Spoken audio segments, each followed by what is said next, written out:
कांग्रेस मध्य प्रदेश अध्यक्ष जीतू पटवारी ने आज एक प्रेस कॉन्फ्रेंस की, जहां उन्होंने कांग्रेस का दामन छोड़ बीजेपी का दामन थामने वाले नेताओं को जमकर फटकार लगाई और कहा कि यहां वो लोग भीड़ का हिस्सा थे और ईश्वर करे कि वो वहां जाकर भीड़ का हिस्सा ना बने। उनसे भी करना चाहता हूं और प्रदेश की जनता से भी करना चाहता हूं। मैं बार बार कह रहा हूं, एक लिस्ट भी मैंने जारी की थी। उस लिस्ट में पिछले 5 साल में जिन जिन लोगों ने बीजेपी ज्वाइन की थी और कांग्रेस छोड़ी थी, उसमें से 6 से 7 लोग राजनीतिक क्षेत्र में अभी भीड़ का हिस्सा नहीं, बाकी सब भीड़ के हिस्से हैं। मेरी शुभकामना है उनको, भगवान करे, ईश्वर करे वो भीड़ का हिस्सा नहीं रहे। मेरा अनुरोध ये है, मैं बार बार ये कई बार वक्तव्य दे चुका हूं, हम 4 बार चुनाव हारे हैं। नेचुरल है नई और युवा पार्टी करनी है। जब ये भावना बनेगी तो स्वाभाविक तौर पे इस तरह के जो भविष्य के गर्भ में के डर से लोग निर्णय लेंगे, मैं उसको मना नहीं कर सकता हूं।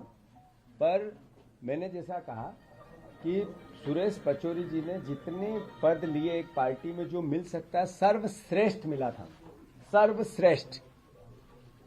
4 बार लगातार राज्यसभा, 10 साल केंद्रीय मंत्री, पीसीसी का एक चुनाव उनके नेतृत्व में, और भी कई कमेटियों में उन्होंने ही बताया उनके इस्तीफे में। तो मैं मानता हूं ऐसे में वो गए, फिर भी गए। इन्होंने सोच समझ के निर्णय लिया।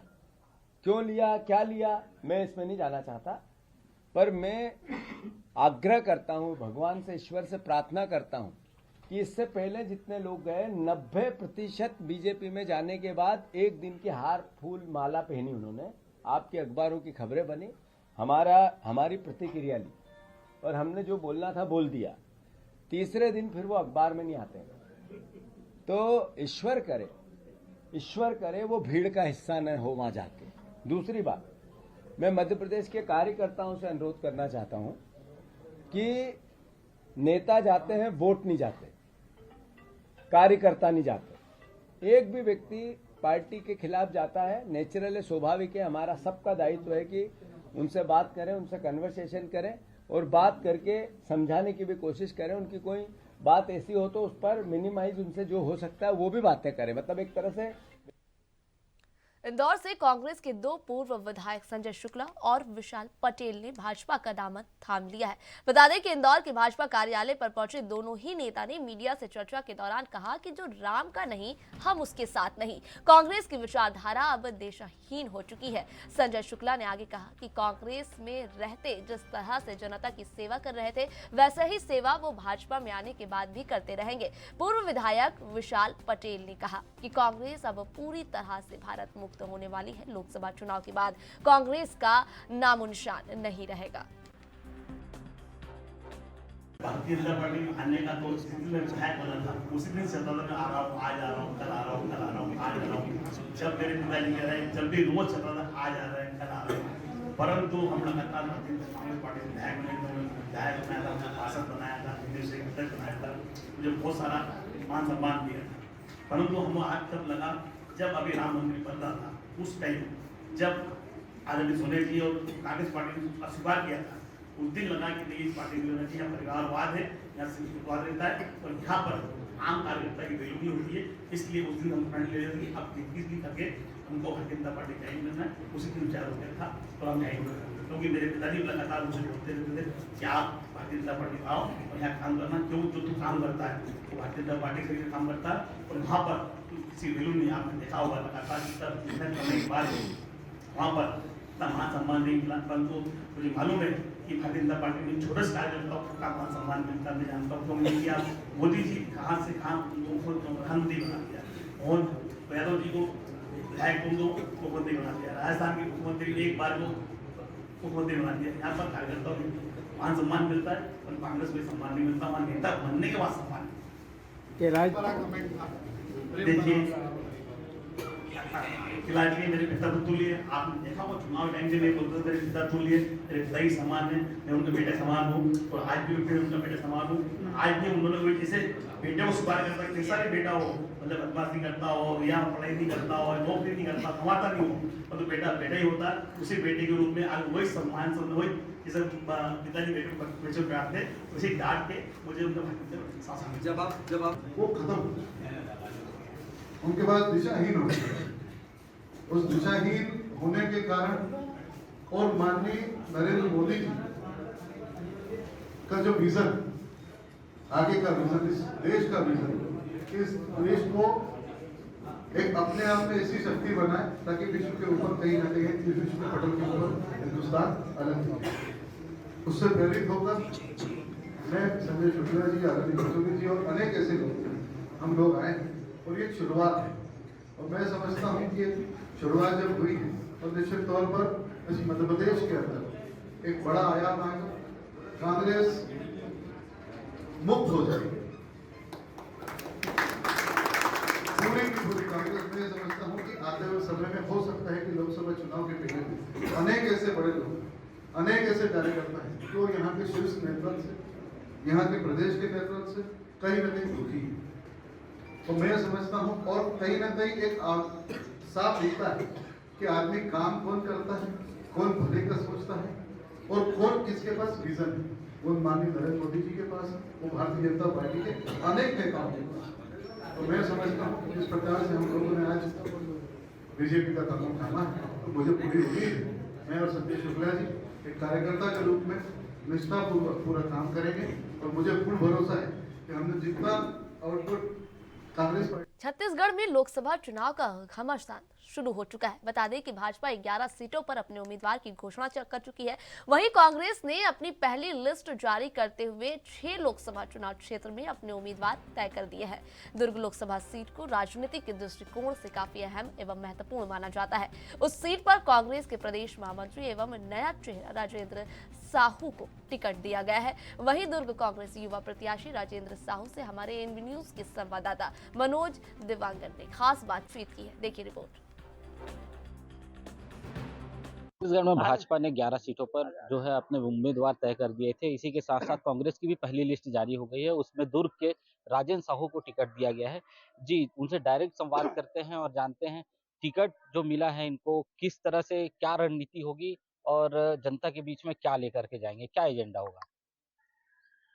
सबसे पहले मैं कांग्रेस के सभी कार्यकर्ताओं को धन्यवाद देता हूं, आभार करता हूं कि उन्होंने ही जो आवाज़ लगाई थी उसके कारण केंद्रीय नेतृत्व माननीय खड़गे जी, माननीय सोनिया जी, माननीय राहुल जी, माननीय प्रियंका जी और प्रदेश के हमारे पूर्व मुख्यमंत्री माननीय भूपेश बघेल जी, चरणदास महंत जी, माननीय दीपक बैज जी के आशीर्वाद से जो मुझे टिकट मिला है उसके लिए कांग्रेस का प्रत्याशी बनाया गया है। इसके लिए मैं सबका आभार व्यक्त करता हूँ। क्या एजेंडा रहेगा आपका, जनता के बीच में क्या लेकर के जाएंगे अभी, क्योंकि लगातार जो है मोदी की गारंटी जो है वो चलती हुई नजर आ रही है। आपको क्या लगता है क्या एजेंडा रहेगा, क्या मुद्दे? भारतीय जनता पार्टी के सभी गारंटी फेल हो गए।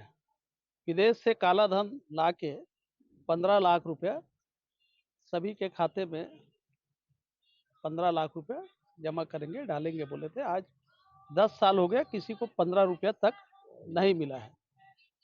दूसरा, हर साल 2 करोड़ लोगों को रोजगार देंगे बोले थे। किसने बोला था? भाजपा ने बोला था ना। कहा गया 2 करोड़ रोजगार। तीसरा, महंगाई दूर करेंगे, 35 रुपये में डीजल और पेट्रोल देंगे बोले थे। 250 रुपये में गैस सिलेंडर देंगे बोले थे। आज डीजल 100 रुपया है, पेट्रोल 100 रुपया है, गैस सिलेंडर 1200 रुपया। और किसानों की आय दोगुनी करने की बात की थी। गारंटी किसने दिया था? भाजपा ने दिया था ना। आज किसान जगह जगह आंदोलन कर रहे हैं कि उनके फसलों का दाम नहीं मिल पा रहा है। किसानों का कर्जा माफ करने की बात की थी अभी पिछले चुनाव में 2 लाख तक। किसकी गारंटी थी? भाजपा के विजय शर्मा की गारंटी थी ना। क्यों नहीं किए 2 लाख रुपया तक कर्जा माफ? किसान देख रहे हैं विजय शर्मा जी कब हमारा कर्जा माफ करेंगे। तीसरा, आपका जो रोजगार देंगे बोले थे, रोजगार देना तो दूर, 2,500 रुपये जो बेरोजगारी भत्ता छत्तीसगढ़ में मिलती थी वो भी बंद। चुनाव को लेकर के किस तरह की आपकी आगे रणनीति होगी और जनता के बीच में क्या लेके आप जो बताए हैं स्टार्टिंग में वो तो है ही, इसके अलावा भी आप अभी जो जनता के बीच में मुलाकात करेंगे, लोगों के बीच में जाएंगे, आप सभाएं लेंगे, उसमें क्या लोगों के लिए रहेगा जो जनता को आप जो है अट्रैक्ट कर पाएंगे अपने तरफ? हमारी पार्टी की गारंटियां रहेगी, हमारी पार्टी के वादे रहेंगे, और कांग्रेस पार्टी हमेशा वादे पूरे करने पे विश्वास करती है। जब से हमारी सरकार रही है तब से हम लोगों ने वादा पूरा किया है। भाजपा की तरह नहीं कि खोखले वादे कि बोल दिए और उसके बाद उसको जनता को दिग्भ्रमित किया जाता है और उसको भुलवाने का काम करती है। हमारे साथ में राजन साहू जी थे, जिन्होंने बताया कि किस तरह से वो जो है चुनावी मैदान में रहेंगे और इसी के साथ साथ जो है वो दुर्ग लोकसभा में अपना जो जीत को सुनिश्चित करने के लिए जिस तरह से वो अपने वादे और जो एजेंडा बताया है उसको लेकर के वो लोकसभा क्षेत्र में जाने वाले हैं। अब ये तो आगे देखना होगा और तय होगा कि चुनाव परिणाम के बाद कि क्या राजेंद्र साहू दुर्ग लोकसभा सीट से बाजी मार पाएंगे या नहीं, अब ये आने वाला चुनाव परिणाम ही बताएगा। एएनबी न्यूज़ के लिए मनु। और इसी बीच लेंगे एक छोटा सा ब्रेक, जल्द करेंगे मुलाकात।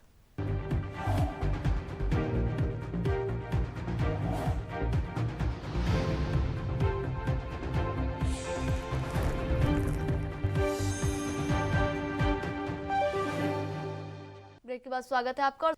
कांकेर जिला, जी बता दें कि कांकेर लोकसभा के भाजपा के सांसद प्रत्याशी पूर्व विधायक भोजराज नाग टिकट मिलने के बाद पहली बार पंघाजूर क्षेत्र के दौरे पर आए और इस दौरान जगह जगह फूल मालाओं एवं आतिशबाजी के साथ उनका जोरदार स्वागत किया गया। बता दें कि भोजराज नाग ने बता दें कि मंदिर में पूजा अर्चना कर आशीर्वाद लिया। भाजपा सांसद प्रत्याशी भोजराज नाग का साफ कहना है कि मुझे सांसद का टिकट इसलिए मिला है कि मैं एक पुजारी एवं सनातन धर्म का रक्षक हूं।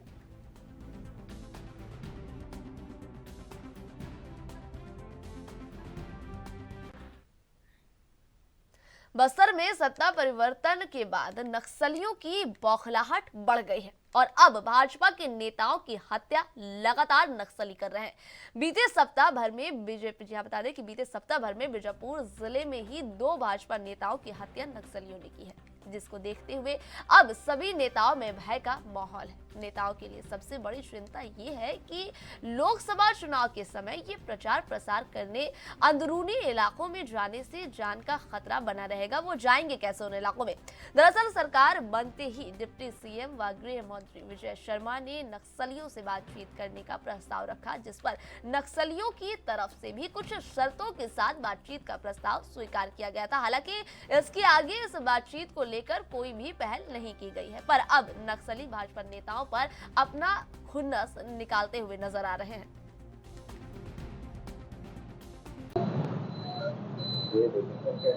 ठीक, ये बता नक्सली बीजेपी ने लगातार टाइट किया जा रहा है।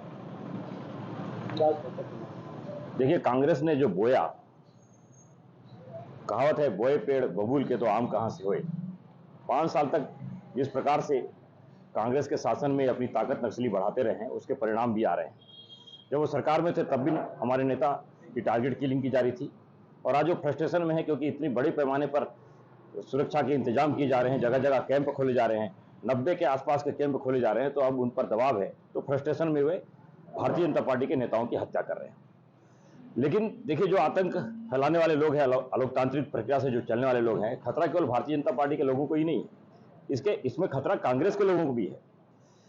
तो कांग्रेस जब सरकार में थी तो इनके ऊपर, जब डॉक्टर रमन सिंह की सरकार थी तो एक प्रकार से नक्सली प्रायः रूप से खत्म हो गए थे, परंतु 5 साल उन्होंने अपनी ताकत बढ़ाई है और अब कुछ अंश उनका ताकत के रूप में दिखाई पड़ रहा है। परंतु भारतीय जनता पार्टी बहुत संवेदनशील है इस मुद्दे पे और कार्रवाई कर रही है। बहुत जल्दी समस्या समाप्त भी होगी। जहाँ पे सुरक्षा की मांग की जा रही है, वहाँ बहुत शासन स्तर पर सुरक्षा भी दी जा रही है। नक्सली सुरक्षा बढ़ाई भी जा रही है। अगर कोई एक्स है तो उसको वाई भी किया है, वाई है तो वाई प्लस भी किया है। इस प्रकार से जहाँ जिन नेताओं को सुरक्षा की जरूरत है, वहाँ पे शासन गंभीरता के साथ उनकी सुरक्षा बढ़ा रही है। आगामी लोकसभा चुनाव के इसमें क्या दिशा निर्देश दिया जाएगा आपके कार्यकर्ता बड़े अंदर? देखिए, सबसे बड़ी बात यह है कि जो हमारे कार्यकर्ता हैं उनकी जान माल की हिफाजत हो, तो उसी तरह से चुनाव लड़े जाएंगे। कार्यकर्ता वहीं तक जाएगा जहां तक उसकी सुरक्षा तय होगी। सुरक्षा के इंतजाम भी बढ़ाए गए हैं और फोर्स भी आ रही है, फोर्स भी अंदर अंदर रहेगी। इसलिए मुझे लगता है कि हम लोग गांव-गांव तक पहुंचने में सफल होंगे। कोंडागांव में बलात्कार मामले में फंसाने का भय दिखाकर वसूली करने वाले पकड़ाए। बता दें कि षड्यंत्र पूर्वक बलात्कार मामले में फंसाने का भय दिखाकर राहगीरों से मोटी रकम ऐंठने वाली एक महिला समेत 5 आरोपियों को पुलिस ने गिरफ्तार कर लिया है। वहीं पुलिस के मुताबिक नंदकिशोर, नवीन, हेमचंद पांडे और साथ ही सावित्री मरकाम, संतोष, युगेश चक्रधारी को पकड़ा गया है। बता दें कि मिली जानकारी के अनुसार इनमें महिला बाइक चालकों से लिफ्ट लेती थी। जो महिला थी वो बाइक चालकों से लिफ्ट लेती थी। उसके बाद योजना अनुसार जडीपारा गिरोला कच्चे रास्ते पर लाती थी, जहां पर पहले से ही उनके साथी इंतजार में बैठे हुए होते थे। ऐसे ही एक मामले में ब्लैकमेल से शिकार हुए। वही मामले की रिपोर्ट दर्ज करने पर पुलिस ने महिला सहित अन्य चारों को गिरफ्तार कर न्यायिक अभिरक्षा में भेज दिया है।